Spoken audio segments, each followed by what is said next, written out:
여기는 이 필러 절대로 맞으면 안 되는 부위입니다. 자, 애초에 이 필러라는 옵션을 고려할 필요도 없거든요. 이 100% 주변에서 성형했냐, 필러 했냐, 뭐 이상해졌냐 이런 소리 듣고 싶지 않으면 병원에서 시켜도 절대로 하지 마세요.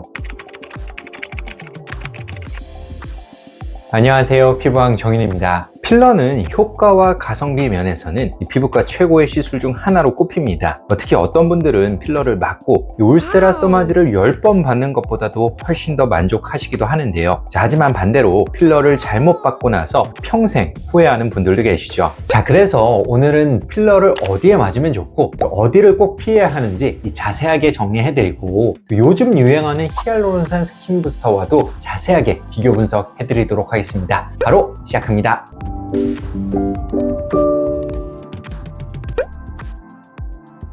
자, 요즘은 이 필러에 대해서 이물질을 피부에 넣는 것 아니냐며 꺼리는 분들이 많은데요. 자, 그런데 정말 필러는 이물질일까요? 자, 그렇다면 이 수십 년간 필러 시술을 받아온 분들은 이 평생 이물질을 갖고 살아야 한다는 것일까요? 필러의 주성분은 히알루론산인데요. 이 히알루론산은 본래 우리 몸속, 특히 관절이나 안구 조직, 피부 진피층 등에서 발견되는 자연적인 성분입니다. 자신의 분자량의 수백에서 수천 배에 달하는 수분을 끌어당기는 능력이 있어 피부 보습, 탄력, 윤활의 핵심적인 역할을 하죠. 따라서 히알루론산으로 구성된 필러를 단순한 외부 이물질이라고 치부하기에는 다소 무리가 있습니다. 하지만 필러에는 히알루론산 분자 사이를 연결하여 점성과 형태를 유지하도록 도와주는 가교제가 극소량 포함되는데요. 가장 흔히 사용되는 가교제로는 BDDE가 있죠. 또한 제조 공정, 정제 과정에서 완전히 제거되지 못한 미량의 불순물이 포함되기도 하는데요. 이러한 물질들은 모두 인체 내에 존재하지 않는 화학 첨가물이기 때문에 드물게 문제를 일으키는 사례들도 보고되고 있습니다. 시술 수년 후 발생하는 지연성 면역 반응이 대표적인데요. 이 필러에 포함된 미량의 BDDE나 정제되지 못한 불순물 때문에 발생하는 것으로 이해되고 있죠. 다만 필러라고 해서 모두 동일한 품질은 아닙니다. 당연히 제조사에 따라 공정 과정의 투명성과 순도 수준이 달라질 수밖에 없고요. 자, 예를 들어 우리가 흔히 말하는 프리미엄 필러는 BDDE의 사용량이 극히 적고 남아있는 BDDE의 잔류량 역시 검출 한계 이하로 관리되고 있습니다. 일반적으로 2ppm 이하면 비독성으로 간주되는데 이런 기준을 통과한 필러는 인체에 사용해도 안전하다고 여겨지고 있죠. 자, 그렇기 때문에 실제로는 인체 면역 시스템이 이 필러를 이물질로 인식하지 않는 경우가 일반적입니다. 자, 99.9% 이상이 히알루론산으로 구성된 만큼 그 어떤 물질보다 인체 친화적인 소재라고 말할 수 있고요. 따라서 무조건 필러를 이물질로 치부하거나 이 면역 반응을 일으키는 위험물질이라 언급하는 것은 과도한 표현일 수 있습니다. 30년 이상 꾸준히 사용되어 온 전 세계적인 임상 데이터를 바탕으로 본다면 이 필러는 의학적으로 신뢰할 수 있는 시술 중 하나임에는 분명하죠.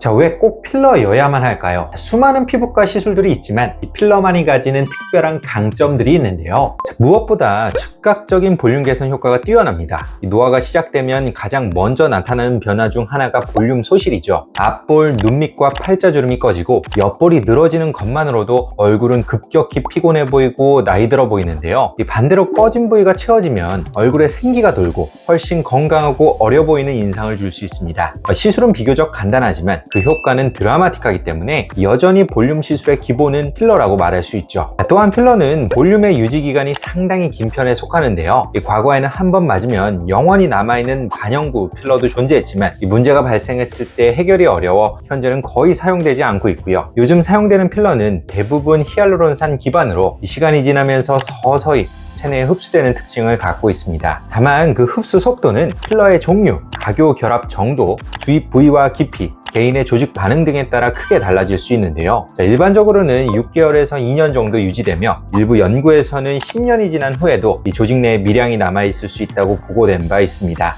필러의 가장 큰 장점은 원할 경우 쉽게 제거가 가능하다는 점인데요. 결과가 마음에 들지 않거나 부작용이 발생했을 경우 히알라제라는 분해 요소를 주사하면 이 해당 부위의 필러를 빠르게 녹일 수 있죠. 자, 마치 얼음이 녹는 것처럼 몇 분 내로 형태가 부드럽게 무너지고 24시간 내로 대부분이 흡수되어 사라지는데요. 다시 말해 원하면 시술 전 상태로 쉽게 되돌릴 수 있다는 점이 이 필러만의 확실한 강점이라 볼 수 있습니다. 또한 필러는 다른 어떤 시술보다도 이 정교한 시술이 가능한데요. 예를 들어 이 필러의 대체제로 주목받는 콜라겐 부스터는 콜라겐 생성을 유도해 넓은 면적에 자연스럽게 볼륨을 회복시키는 데 좋지만 아주 좁은 영역의 꺼짐 해결에는 한계가 있죠. 예를 들어 눈꺼풀, 눈물꼬랑처럼 섬세하고 좁은 부위는 이 콜라겐 부스터로는 교정이 쉽지 않고 시술 결과가 마음에 들지 않을 때도 되돌릴 수 없습니다. 반면 필러는 필요한 양만큼 원하는 위치에 정밀하게 주입이 가능하며 잘못 들어간 경우에도 히알라젤을 통해 손쉽게 교정할 수 있기 때문에 넓은 볼륨의 회복부터 좁은 미세 교정까지도 모두 가능한 유일한 시술입니다. 결론적으로 이 즉각적이고 확실한 볼륨 개선 효과, 이 디테일한 교정,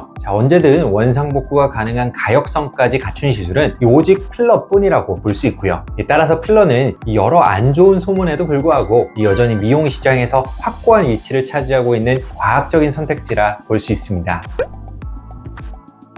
여러 필러의 장점에도 불구하고 제가 가급적 추천하지 않는 부위들이 있습니다. 첫 번째는 미간입니다. 미간주름은 인상을 반복해서 찡그리는 습관에 의해 깊게 패이죠. 한번 패이면 채워 넣는 것 외에는 해결이 어려워 어쩔 수 없이 필러를 시도하게 되는데요. 하지만 미간은 얼굴에서 혈관 사고 위험이 가장 높은 부위 중 하나입니다. 미간 부위에는 도르래 위 동맥을 포함한 중요한 혈관이 지나며 이 혈관은 곧바로 안구로 이어지는 눈동맥과 연결됩니다. 필러는 점성이 있는 겔 형태의 물질이기 때문에 만약 시술 중 실수로 혈관 안으로 주입된다면 혈관을 막아 주변 조직이 썩어버리는 괴사 현상이 생길 수 있는데요. 자칫 눈동맥을 막아버리면 실명까지도 유발할 수 있죠. 실제로 필러 실명 사례의 대부분은 미간 필러 후에 발생한 것들인데요. 따라서 저는 미간 부위에는 정말 특별한 경우가 아니면 절대 필러를 권하지 않습니다. 또한 애초에 필러가 필요한 상황까지 가지 않도록 미간 보톡스를 조기부터 맞아 미리 주름을 관리하는 습관도 강조를 드리고 있죠. 또 하나 조심해야 할 필러 시술은 고용량 바디 필러입니다. 얼굴과 달리 엉덩이, 골반, 가슴, 질 등에 시술되는 바디 필러는 한 번에 수십에서 수백 cc의 필러가 들어가는데요. 워낙 고용량의 필러가 주입되다 보니 다양한 문제가 발생할 수 있습니다. 고용량으로 인해 세균 감염, 유가종 반응 등이 생길 확률이 증가하고요. 많은 양을 사용해야 하다 보니 상대적으로 단가가 낮고 정제 과정이 미흡한 저품질의 필러가 사용될 가능성이 높습니다.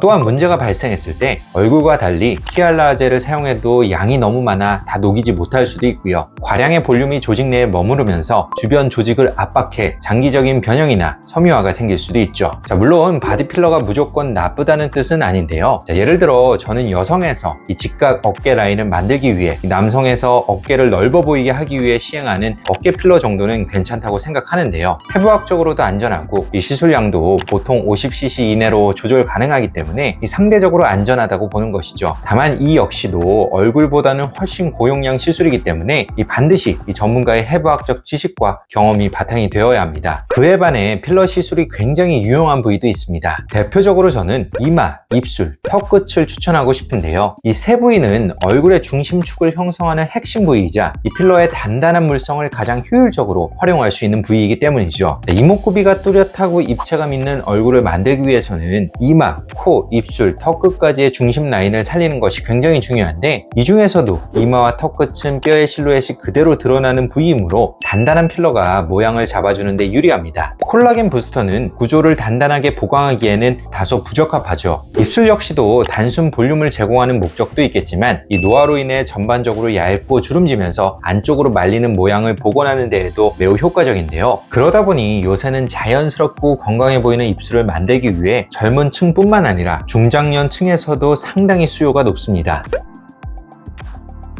필러 이야기를 하다 보면 최근 유행하는 이 히알루론산 스킨 부스터 이야기도 빼놓을 수 없는데요. 많은 분들이 이 필러는 무섭고 부담스럽게 느끼는 반면 스킨 부스터는 왠지 가볍고 안전한 시술이라고 생각하시곤 합니다. 그러나 이 필러와 히알루론산 스킨 부스터는 같은 히알루론산이라는 재료에서 출발한 본질적으로 매우 유사한 시술이라는 점을 이해하실 필요가 있습니다. 필러와 히알루론산 스킨 부스터 모두 히알루론산 분자 사이를 가교 결합을 통해 연결시켜 일정한 점수 형성과 유지 기간을 확보한 형태인데요. 자, 이때 가교결합의 정도에 따라 물성이 달라지며 단단하고 탄성이 강하게 만들어진 것이 필러, 부드럽고 묽게 만들어진 것이 히알루론산 스킨 부스터라고 볼 수 있습니다. 이 성질의 차이에 따라 필러는 꺼진 부위를 채우고 윤곽을 보정하기 위해 주로 사용되고, 스킨 부스터는 피부에 수분감을 주고 잔주름을 개선하는 데 목적을 두고 있죠. 하지만 구조적으로 유사한 방식으로 만들어졌기 때문에 이 두 가지는 부작용 면에서도 겹치는 부분이 많은데요. 이 필러의 대표적인 부작용인 혈관 사고 역시 스킨 부스터에서도 충분히 발생할 수 있습니다. 물론 스킨 부스터는 덩어리 크기가 작고 점성이 낮기 때문에 혈관을 막을 위험성이 낮은 건 사실이지만, 절대로 이 스킨 부스터는 안전하니 걱정 없다는 식의 접근은 위험할 수 있겠죠. 그럼에도 불구하고